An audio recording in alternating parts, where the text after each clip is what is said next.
નમસ્કાર મિત્રો, મારા મેઇન બ્લોગમાં તમારું સ્વાગત છે। તો મિત્રો, આજે આપણો ખાસ દિવસ છે, કારણ કે મારો જન્મદિવસ છે અને સાથે સાથે આપણા 3 સોશિયલ મીડિયા પર 10,000 ફોલોવર અને સબસ્ક્રાઈબર પૂરા થયા છે। એટલા માટે આપણે કોઈ કેક નથી મંગાવવાનો કે ખોટા ખર્ચા નથી કરવાના, પણ આપણે જેટલી સેવા થાય એટલી સેવા કરવાની છે। એટલે મંદિરે આવી ગયા દર્શન કરવા, ત્યાર પછી આપણે ગાયના ગોંદરે આવી ગયા છીએ। ગાયોને થોડી ઘણી આપણે નીંદ ખવડાવશું। ગાયોને નીંદ ખવડાવીને ત્યાર પછી આપણે ઘરે આવી ગયા છીએ। હવે ગાયોને થોડી રોટલી ખવડાવીએ।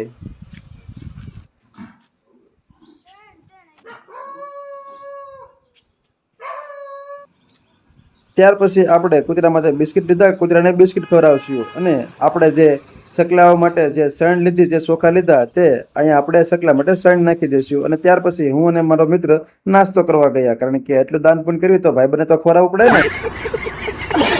ત્યાર પછી હું અને મારો મિત્ર આવી ગયા ભાટીવાળા મેરડી માતાના મંદિરે દર્શન કરવા માટે, કારણ કે અહીંયા ખૂબ જ ચમત્કારી માતાજી છે અને અહીંયા રોજે રોજ માતાજીના તાવા ચાલુ જ હોય છે। અને તમે પણ અહીંયા આવશો તો તમને પણ અહેસાસ થશે। તમે પણ કરી લો મેરડી માના દર્શન।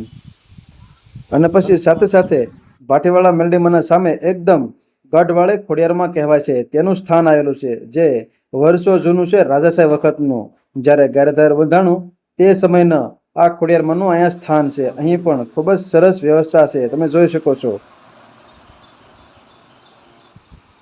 મિત્રો, પછી હું ને મારો મિત્ર આવી ગયા દિવ્યાંગ માનવ સેવા આશ્રમ પ્રભુજીની સેવા કરવા માટે। તો મિત્રો, આ કાળઝાળ ગરમીમાં આપણે અહીંયા આ પ્રભુજીને ગુલ્ફી ખવડાવશું ઠંડી ઠંડી।